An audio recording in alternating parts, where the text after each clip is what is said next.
Well, there are no big surprises in today's budget. This seems like a fulfillment of what we heard from the speech from the throne. One thing I do want to compliment Manitoba's new government on, of course, is the commitment to implement the Fair Say. This was something that all 137 mayors and reeves from across Manitoba, led by the AMM, had called for.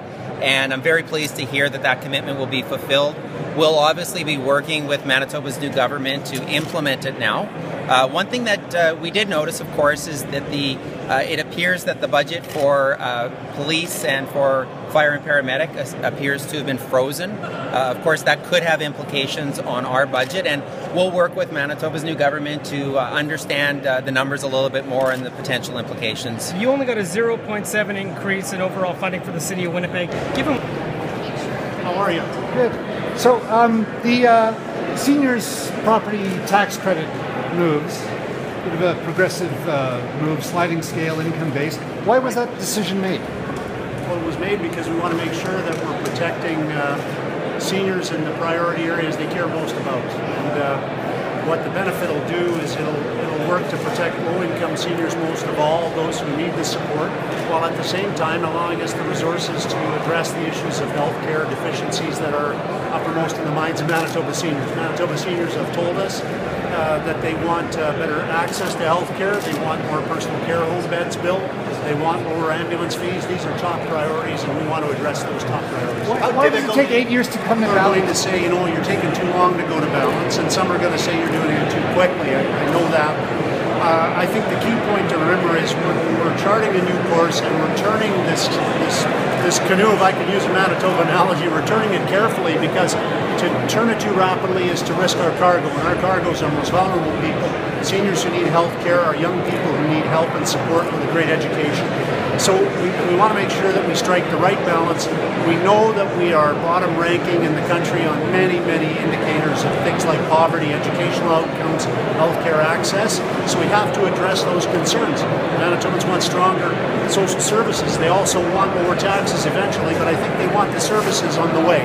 So we're going to make sure that we move in a manner that's careful and balanced towards the goals that we all share of a stronger province in the years to come.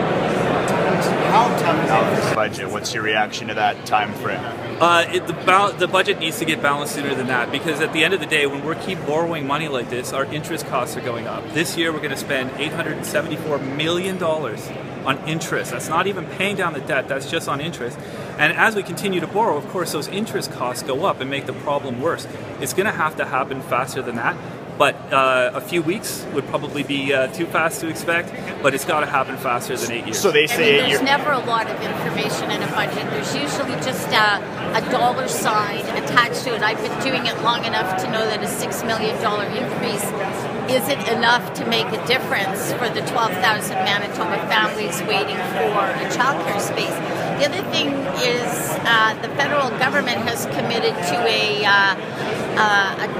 childcare framework, and we're interested in knowing what this government's going to do with that as well. So the number in there you see is $6 million. I consider this budget not truly open and transparent. I see that this is just the tip of an iceberg, and there's hidden agenda of cuts, huge cuts underneath. We'd like to study this budget carefully. We'd like to consult with